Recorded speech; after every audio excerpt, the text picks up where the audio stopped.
તો જો આવી રીતે ઉકળો ને એટલે પછી આપણે ગેસ બંધ કરી દેવાનો. પછી એની અંદર નાખીશું આપણે સંચર પાવડર પછી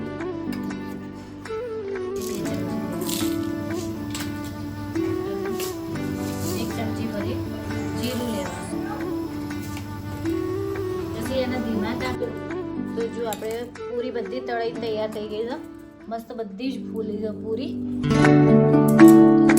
આપણે એના માટે જો આપણે આંબલીનો પલ્પ તૈયાર થઈ ગયો છે.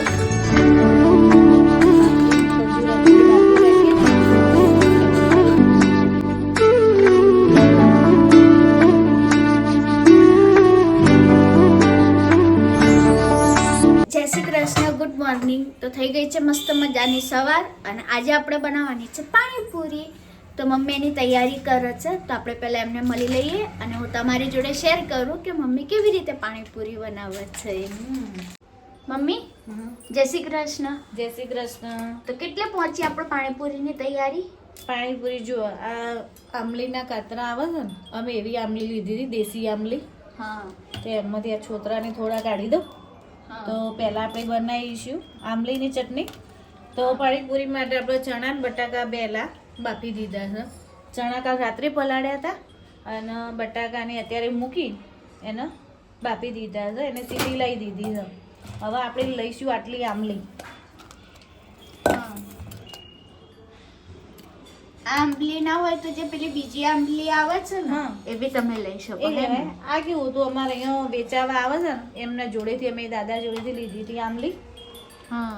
અને એની અંદર આપણે ઉમેરીશું ખજૂર.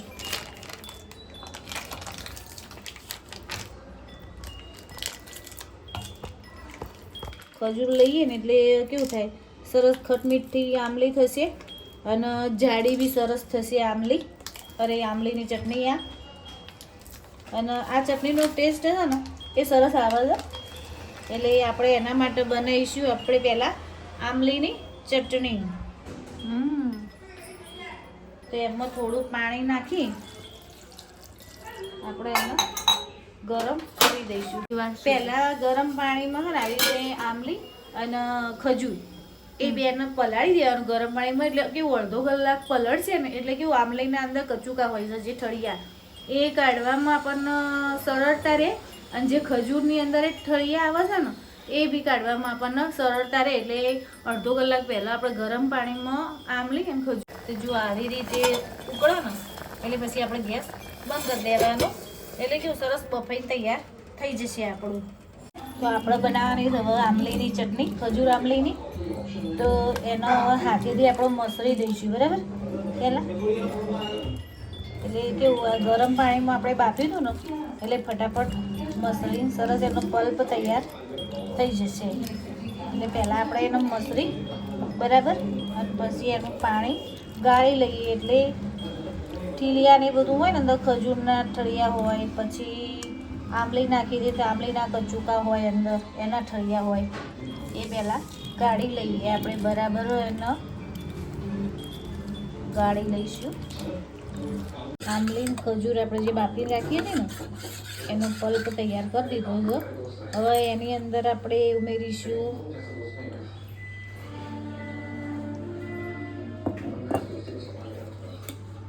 મીઠું,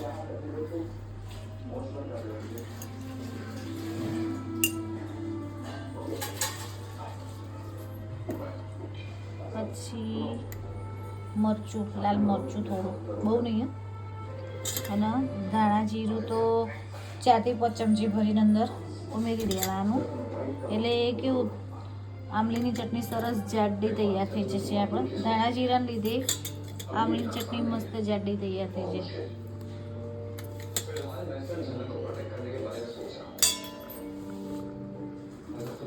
પછી અંદર ઉમેરીશું આપણે ગોળ.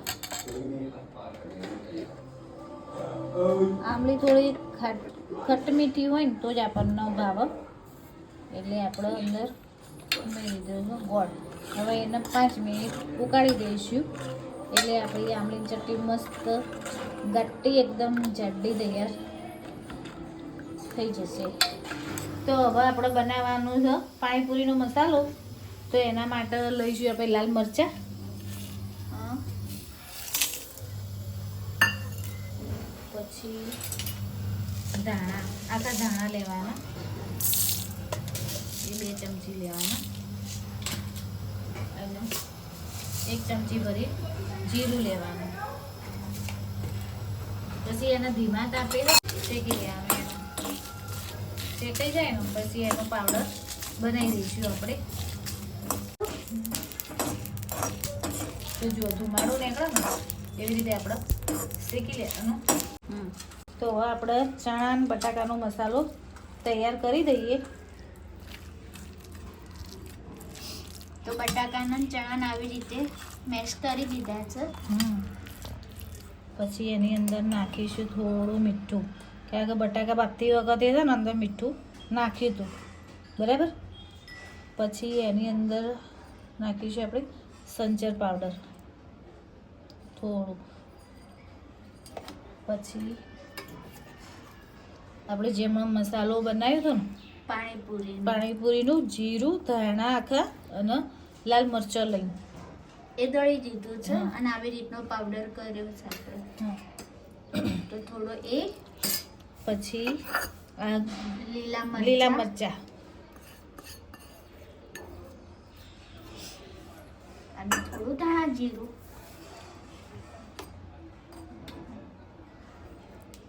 હવે આપણે બધું એનો મિક્સ કરી દઈશું. લાલ મરચું, હા સોરી, લાલ મરચું તો ભૂલી ગઈ હતી.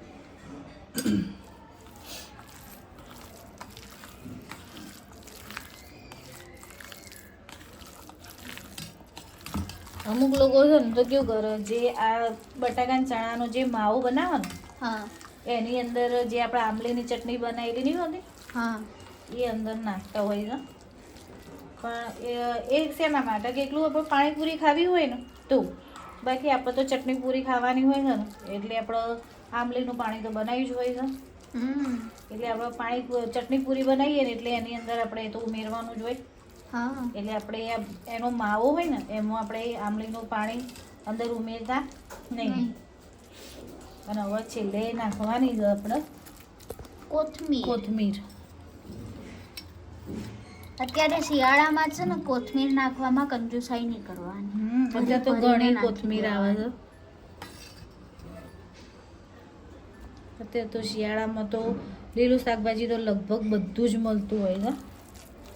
અને હવે તો કેવું હોય તો કોઈ પહેલાં જેવું નહીં હોતું કે આપણને પહેલાં તો આદુ ખાલી શિયાળામાં મળે, પછી ફ્લાવર હોય, કોબીજ હોય, એ બધું શિયાળામાં જ મળે.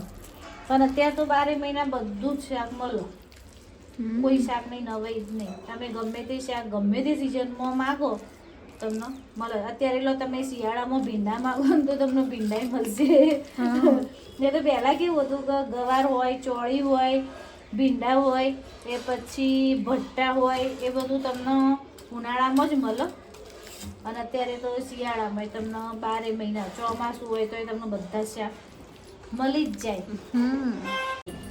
તો આપણે બનાવીશું હવે પાણીપુરીનું પાણી, જે લીલું પાણી આવે છે ને એ જોઈએ. તો એના માટે જો અમે લીધી છે કોથમીર, લીલા મરચાં 4 થી 5 નંગ લીધા છે, અને આ ફુદીનો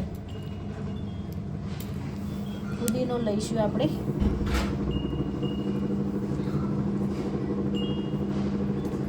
ફુદીનાનો પત્તો જેટલો વધારે હોય ને એટલો ટેસ્ટ મસ્ત આવશે. પછી એની અંદર આપણે ઉમેરીશું મીઠું. પછી આવશે થોડો અંદર પાણીપુરીનો મસાલો આપણે જે બનાવ્યો હતો એ.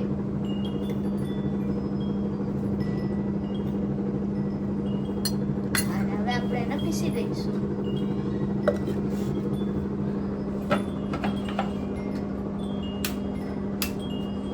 સ્વિચ બંધ. તો જો આપણું પાણીપુરીનું પાણી રેડી થઈ ગયું છે. એનો મસાલો બધો દળી ગયો છે. કોથમીર, મરચાં, ફુદીનો, મીઠું નાખી દીધું અંદર, અને આપણે જે મસાલો શેકીને તૈયાર કર્યો હતો ને પાણીપુરીનો એ. હવે આપણે એની અંદર થોડું પાણી નાખી દઈશું. પહેલાં એનો ટૂંકું કરી દેવાનું પાણી નાખી. ભાઈ ના જવું. હવે આપણે અંદર થોડું પાણી ઉમેરી દઈશું અને એમાં નીચોઈ દઈશું આપણે લીંબુ. એક આખું લીંબુ નીચોઈ દેવાનું આટલા પાણી. એટલે કેવું મસ્ત ખાટું પાણી ખાટું પાણી તૈયાર મસ્ત થઈ જશે.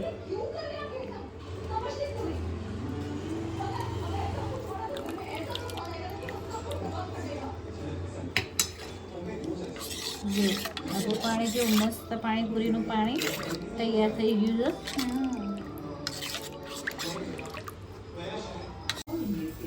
હવે આપણું છેલ્લું કામ બાકી રહી ગયું છે એ આ પૂરી તળવાનું. અમે આવી પૂરી લાવ્યા હતા અને હવે ઘેર આપણે તળી દઈશું. જોઈએ આ વખતે કેવી ફૂલ જેવી થાય એવી સાચી. હવે જોઈ જોઈએ કેવી ફૂલીને તૈયાર થાય છે પૂરી. હજી તેલ બરાબર આવી લાગતું નથી.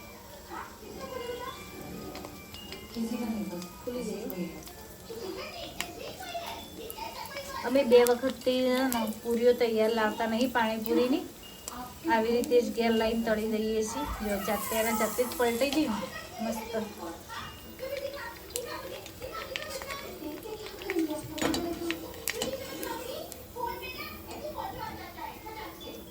કેવી મસ્ત તૈયાર થઈ.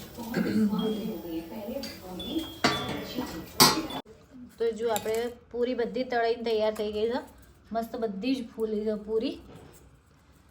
તો જો આપણે એના માટે પાણીપુરી માટે બટાકા ચણાનો માવો, ગળ્યું દહીં, ખજૂર આમલીની ચટણી અને પાણીપુરીનું પાણી, પછી સંજર પાણી અને સેવ, પછી આ ઝીણી સેવ છે, એકદમ ઝીણી સેવ છે, પછી ડુંગળી, હા જીરોની સેવ, અને એકદમ જીરો નંબર, સંચર પાવડર પાણીપુરી ઉપર છોટવા માટે. તો બધું જ તૈયાર છે. જો અને શું પપ્પા પાણીપુરી ભરવા બેઠા છે. એમની નેન્સી ભરવા બેઠી છે. નેન્સી તે ચાખી પાણીપુરી? ના જો અને છેલ્લે આ મસાલો જો લે ખાતું બધું રેડી કરી દીધું ને ભરી દીધું. તો હવે મમ્મી પાણીપુરી, ચટણી પૂરી, દહીં પૂરી ખાય છે. ટેસ્ટ કરો. મારા પર એક્સપેરિમેન્ટ થાય.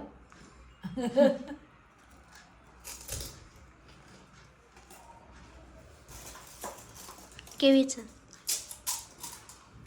મસ્ત. તો હવે આપણે બધી રેડી કરી દઈએ અને પછી ખાઈ લઈએ. સોફ્ટ આવે ને કેવું મોઢામાં તરત જ ઓગળી જાય.